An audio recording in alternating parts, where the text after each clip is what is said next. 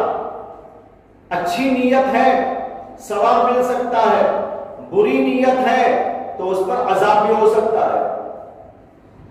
تو انما الاعمال بالنیات کا یہ مقصد ہوا، نیت اچھی رکھو، بری نیت نہ کرو۔ اچھی نیت سے کرو گے ثواب ملے گا، بری نیت سے کرو گے گناہ ملے گا۔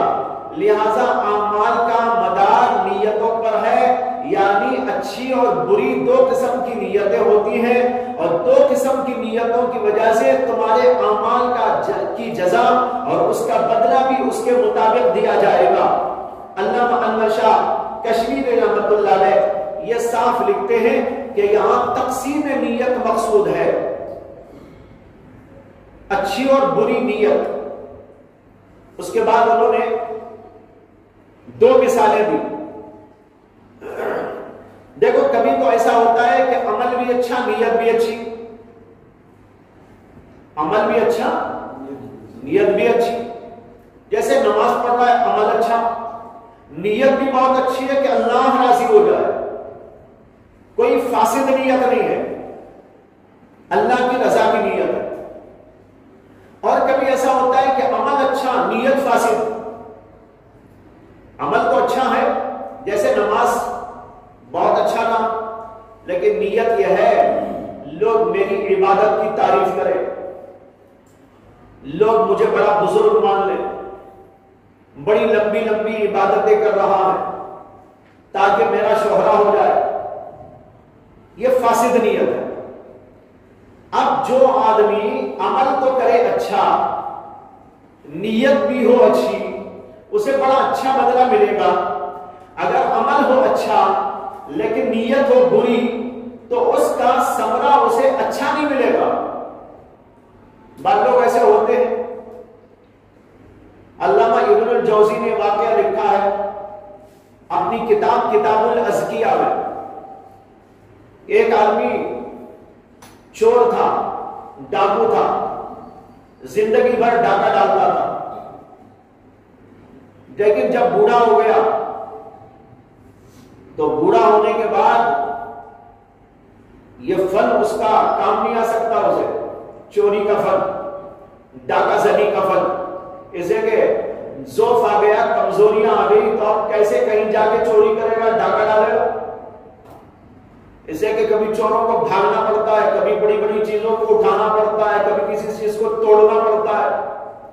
اب یہ تو بوڑھا ہو گیا، ضعیف ہو گیا، کمزور ہو گیا، تو سوچنے لگا اب کمائی کا کیا ذریعہ اختیار کروں۔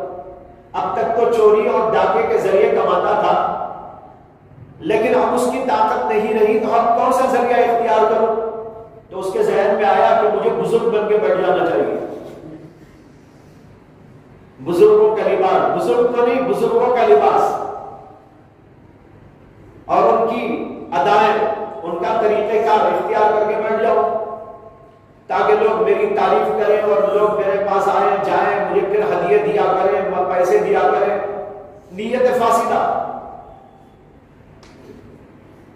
اب وہ عبادت کرنے کے لیے بیٹھ گیا، ایسی عبادت کے دور دور تک شہرا ہو گیا کہ بھائی ایسے عابد و زاہد یہاں پر آ کے بیٹھے ہوئے ہیں اس مسجد کے اندر کہ ان کا کوئی جواب دنیا میں نہیں۔ اب لوگوں کا تانتا بن گیا،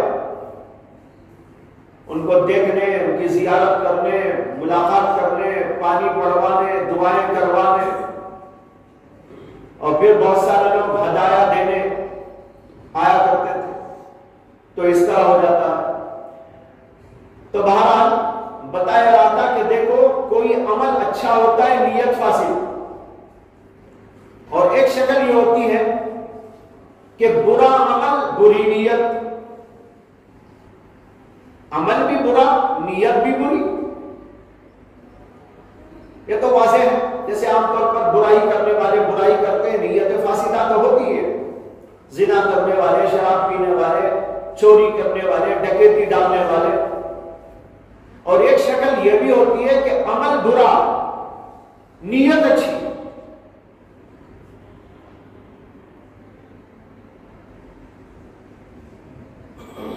جو میں نے عرض کیا دونوں اچھے یا دونوں برے اس کی مثال دینے کی تو ضرورت نہیں.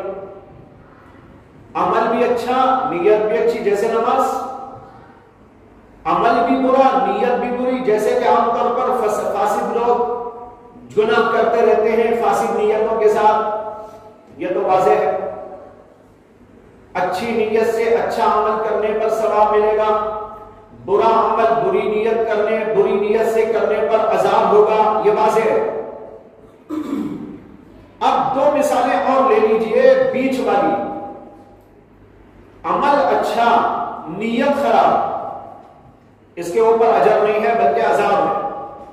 حدیث میں اس کی مثال موجود ہے اور وہ یہ ہے کہ نبی اکرم صلی اللہ علیہ وسلم نے فرمایا کہ اللہ کے دربار میں 3 آدمیوں کو لایا جائے گا. ان میں سے ایک بہت بڑا عالم ہوگا، ایک بہت بڑا سخی داتا ہوگا اور ایک اللہ کے راستے میں شہید ہونے والا ہوگا. اور ان کو اللہ کے دربار میں پیش کیا جائے گا، لیکن اللہ تعالیٰ ان تینوں کو جہنم نصیب کر دے گا. عالم سے کہا جائے گا تو اپنے علم کے ذریعے بہت اچھے کام تو کیا، لیکن اس لیے کیا لیقال انک عالم، تاکہ تجھ کو لوگ بہت بڑا علامۃ الدہر کہیں، دنیا میں تیرا نام روشن ہو جائے، دنیا والے تیری تعریف کیا کرے. لیقال انک عالم، یہ بات تجھ کو دنیا میں دے دی گئی. یہاں پر تیرے ان نیکیوں کا کوئی ثمرہ اور کوئی عمل نہیں ہے اور اس کو جہنم رسید کر دیا جائے گا. سخی سے کہا جائے گا کہ تو نے بڑی سخاوت کی، بڑا مدرسے بنائے، بڑی مسجدیں بنائی، یتیموں غریبوں بیواؤں مسکینوں سب کو نوازتا رہا، لیکن کیوں؟ اس لیے کہ لوگ تجھے بڑا حاکم تائی کہنے لگے، بہت بڑا سخی داتا کہنے لگے. ہمارے پاس تیرا کوئی اجر و ثواب نہیں. اس کو بھی جہنم میں ڈال دیا جائے گا. اور جو شہید ہوا ہوگا اس کو بھی لایا جائے گا. اس سے کہا جائے گا کہ تو نے کام کیا اور شہادت پالی، لیکن یہ شہادت اس لیے تو نے پالی، اپنے آپ کی قربانی اس لیے دے دی، لوگ تجھ کو کہیں کہ بہت بڑا شجاع ہے، بڑا بہادر ہے، اس کے جیسا پہلوان کوئی نہیں.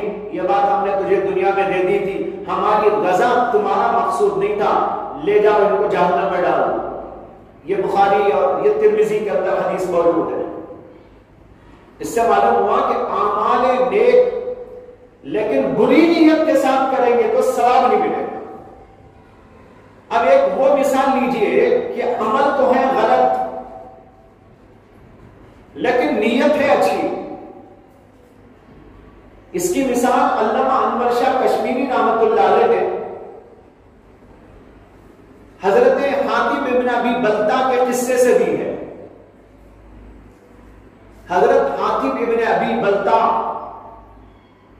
رضی اللہ عنہ ان صحابہ میں سے ہیں جنہوں نے جنگ بدر میں شرکت کی تھی. اور آپ کو معلوم ہے کہ جنگ بدر کے اندر شرکت کرنے والے صحابہ کا مقام اور منزلت کیا ہے. ان کی فضیلت قرآن میں خود بیان کی گئی. ان کے اگلے پچھلے گناہ معاف ہونے کا اللہ نے، معاف کرنے کا اللہ نے وعدہ کیا، لیکن ان سے ایک بہت بڑی لفظش ہوئی ایک موقع پر. واقعہ یہ ہے کہ جب نبی اکرم صلی اللہ علیہ وسلم مکہ المکرمہ کی طرف جانے کا ارادہ فرما رہے تھے فتح کرنے کے لیے، یعنی مکہ المکرمہ کی فتح کے ارادے سے نکل رہے تھے، تو آپ کا طریقہ کار یہ تھا کہ آپ بتاتے تھے کہ بھئی ہم کو ادھر جانا تو ادھر ہوتا تھا، لیکن تاکہ بات راست میں رہے اسی اللہ کے نبی علیہ السلام ادھر نکلتے ایسا جا کے گھوم پھر کے ادھر چلے جاتے.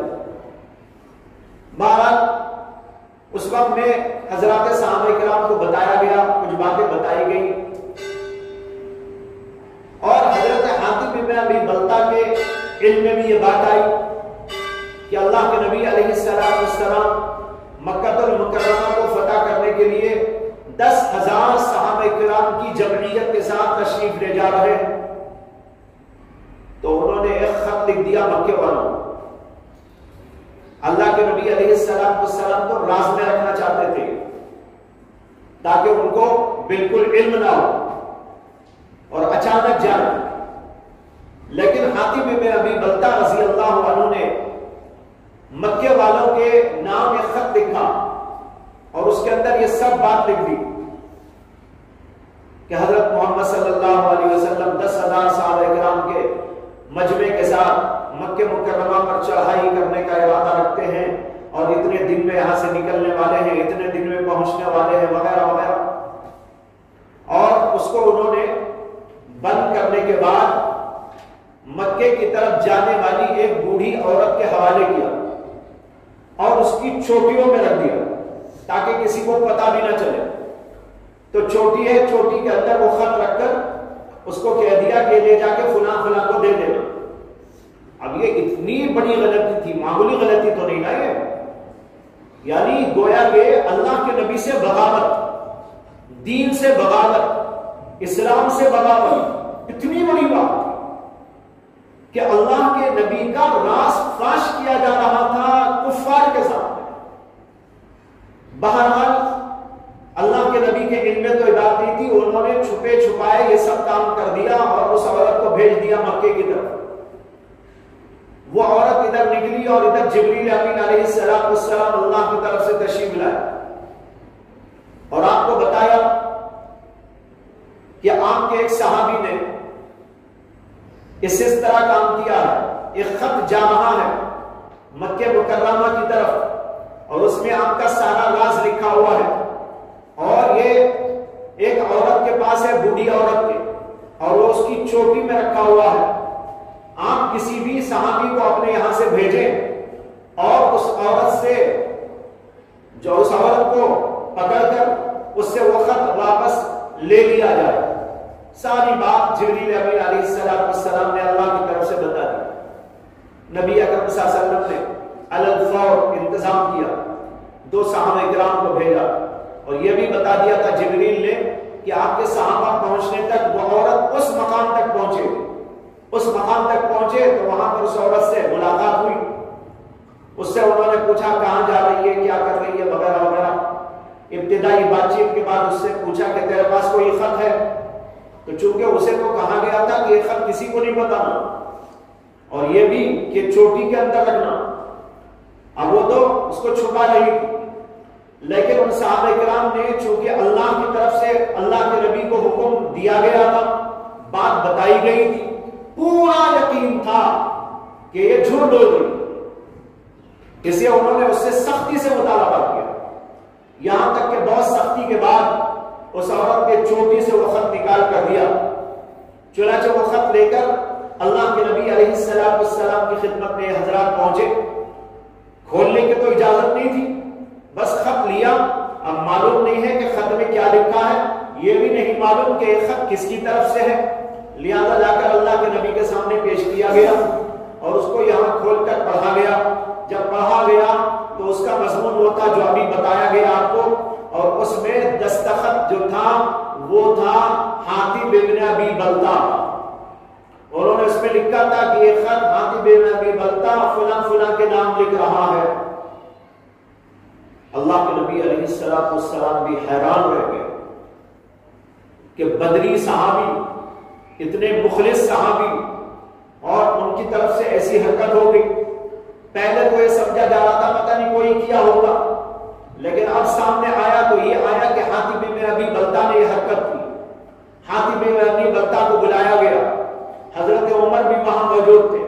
انہوں نے کہا یا رسول اللہ اجازت دیجئے کہ اس منافق کی گردن اڑا دوں.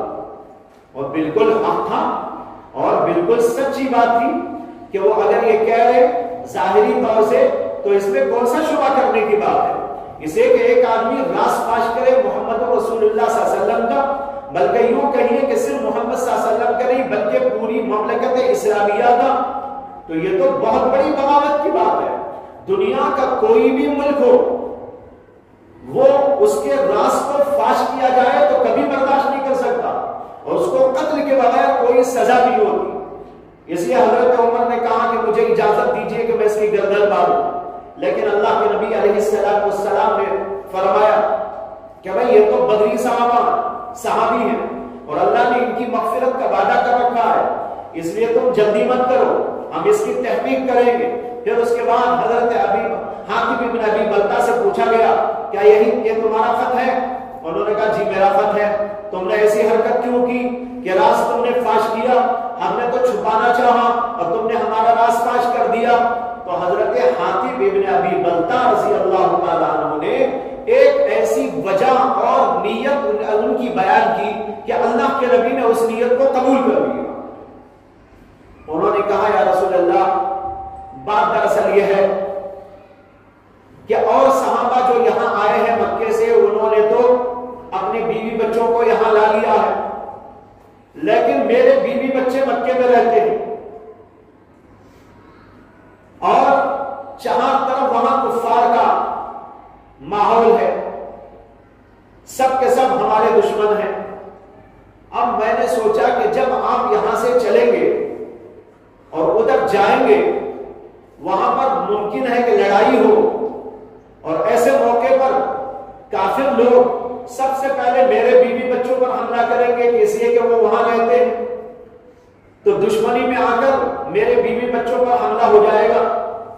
میں نے یہ سوچا کہ اللہ نے جب آپ کو یہاں سے فتح کی بشارت دے کر بھیجا ہے، فتح تو آپ کو ضرور ہوگی، آپ کا تو کچھ بگڑنے والا نہیں ہے، اللہ آپ کے ساتھ میں ہے اور اللہ آپ کو ضرور فتح عطا کرے گا، اس لیے آپ کو تو میرے خط جانے سے کوئی نقصان نہیں ہوگا، لیکن فائدہ میرے بیوی بچوں کو یہ ہو جائے گا کہ کافر لوگ اس خط کی وجہ سے ذرا میرے بیوی بچوں کی دیکھ بھال کر لیں، تو آپ کو کوئی نقصان نہیں، میرے بیوی بچوں کا تھوڑا سا فائدہ ہو جائے گا۔ یہ میں نے سمجھا اور اس لیے میں نے یہ حرکت کی ہے، ورنہ آپ کا راز فاش کرنا میرا مقصود نہیں تھا۔ میرا مقصود تو میرے بیوی بچوں کے سلسلے میں کفار سے ذرا ہمدردی لے لینا تھا، اور مجھے یقین تھا کہ آپ کو اللہ کامران کرے گا، کامیاب کرے گا، فتح یاب فرمائے گا اور آپ کو کبھی خسارے میں گھاٹے میں نہیں ڈالے گا، اس لیے میں نے یہ کیا۔ اللہ کے نبی علیہ السلام نے ان کی اس بات کو قبول فرمایا اور ان سے درگزر فرمایا۔ اب دیکھو یہاں پر کام جو ہے انتہائی خطرناک ہے، بہت ہی بدبختانہ ہے، انتہائی ناقابل معافی جرم ہے، لیکن اس کے باوجود نیت کے خلوص کی وجہ سے، نیت کے اندر فساد نہ ہونے کی وجہ سے اللہ کے نبی علیہ السلام نے اور پھر اللہ نے اس کو قبول فرما لیا۔ معلوم ہوا کہ کبھی ایسا ہو سکتا ہے کہ نیت آدمی کی اچھی ہو، عمل برا ہو، وہاں پر اس سے درگزر کر لیا جاتا ہے، بلکہ ہو سکتا ہے کبھی ثواب بھی مل جائے۔ حدیث کے اندر ایک اور واقعہ آیا، یہ میرے ذہن میں اس وقت آ گیا، وہ یہ ہے کہ ایک صحابی سے کوئی غلطی ہو گئی، نبی اکرم صلی اللہ علیہ وسلم نے ان کو بلایا اور ان سے پوچھا کہ کیا تم نے یہ حرکت کی؟ تو انہوں نے صاف انکار کر دیا، انہوں نے کہا میں نے خدا کی قسم ایسا نہیں کیا، یعنی قسم بھی کھائی، حالانکہ اللہ کے نبی علیہ السلام کو پورے شواہد کے ساتھ، پورے دلائل و قرائن کے ساتھ یہ بات معلوم ہو گئی کہ انہوں نے ایسا کیا، لیکن اس کے باوجود انہوں نے صاف انکار کر دیا اور کہا خدا کی قسم میں نے ایسا نہیں کیا۔ تو نبی اکرم صلی اللہ علیہ وسلم نے فرمایا کہ تم نے تو کیا ہے ضرور اور تم جھوٹ بول رہے ہو، لیکن اس وقت جو اللہ کا نام خلوص کے ساتھ تم نے لیا ہے، اللہ نے اس کی وجہ سے تمہاری بخشش کر دی۔ اب دیکھیے یہاں پر کیسا عجیب معاملہ ہے، جھوٹ بول رہے ہو لیکن انہوں نے کہا خدا کی قسم، یہ اللہ کی قسم کھاتے ہوئے اخلاص والا جو ان کے اندر جذبہ پیدا ہوا، نبی اکرم صلی اللہ علیہ وسلم نے کہا کہ اس کی وجہ سے تمہاری بخشش کر دی گئی۔ تو یہ ہوتا ہے، تو یہ مختلف قسم کی نیتیں ہیں، اعمال اچھے نیت اچھی، اعمال برے نیت بری، اعمال برے نیت اچھی، عمل اچھا نیت بری، ہر ایک کے الگ الگ احکام ہوتے ہیں۔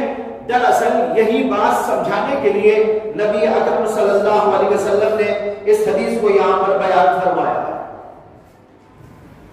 اس سلسلے میں علامہ شبیر احمد عثمانی رحمۃ اللہ علیہ کی ایک اور تحقیق، یہ تو علامہ انور شاہ کشمیری کی تحقیق تھی جو بتائی، علامہ شبیر احمد عثمانی رحمۃ اللہ علیہ کی تحقیق یہ ہے کہ وہ کہتے ہیں کہ تصیحو یا تصابو کو محذوب ماننے کے بجائے ایک عام لفظ کو محذوب مانا جائے، اور ایسے موقع پر عام لفظ ہی محذوب مانا بھی جاتا ہے، جیسے کہ آپ کو معلوم بھی ہے، چھوٹی چھوٹی کتابوں میں آپ نے پڑھا بھی ہے، انما الاعمال بالنیات، اب مقدر مانیں گے تو موجود، انما الاعمال موجودۃ بالنیات، انما الاعمال ثابتۃ بالنیات، انما الاعمال کائنۃ بالنیات، یہ پڑھا ہے نا آپ لوگوں نے، ثابتہ، کائنہ، موجودہ، اس طرح کے الفاظ مان لیے جاتے ہیں، عام الفاظ۔ علامہ شبیر احمد عثمانی یہ کہتے ہیں کہ یہاں پر یہی مانو، انما الاعمال ثابتۃ بالنیات یا موجودۃ بالنیات، اعمال موجود ہوتے ہیں نیتوں سے یا اعمال ثابت ہوتے ہیں نیتوں سے، لیکن اس پر اشکال یہ ہوگا کہ بغیر نیت کے بھی عمل موجود ہوتا، بغیر نیت کے آپ کچھ کر دیتے ہیں، تو پھر یہ بات صحیح نہیں رہے گی کہ اعمال کا وجود آپ نیت پر موقوف مانیں، بغیر نیت کے بھی تو عمل ہوتا ہے۔ اس کا جواب علامہ شبیر احمد عثمانی یہ دیتے ہیں کہ یہاں پر وجود سے مراد وجود حسی نہیں بلکہ وجود شرعی ماننا چاہیے، وجود حسی نہیں بلکہ وجود شرعی، یعنی اعمال شرعی طور پر اس وقت موجود ہوتے ہیں جب نیت ہوتی ہے، بغیر نیت کے بھی عمل ہو جاتا ہے لیکن وہ حسی، لیکن شرعی جو شریعت قبول کرے وہ عمل اس وقت ہوتا ہے جبکہ آدمی نیت کرتا ہے، تو اعمال موجود ہوتے ہیں شرعاً اس وقت جبکہ نیت ہوتی ہے۔ اگر عمل ہو نیت موجود نہ ہو تو اس صورت کے اندر عمل تو ہوگا لیکن وہ عمل شرعی طور پر قابل اعتبار نہیں رہے گا۔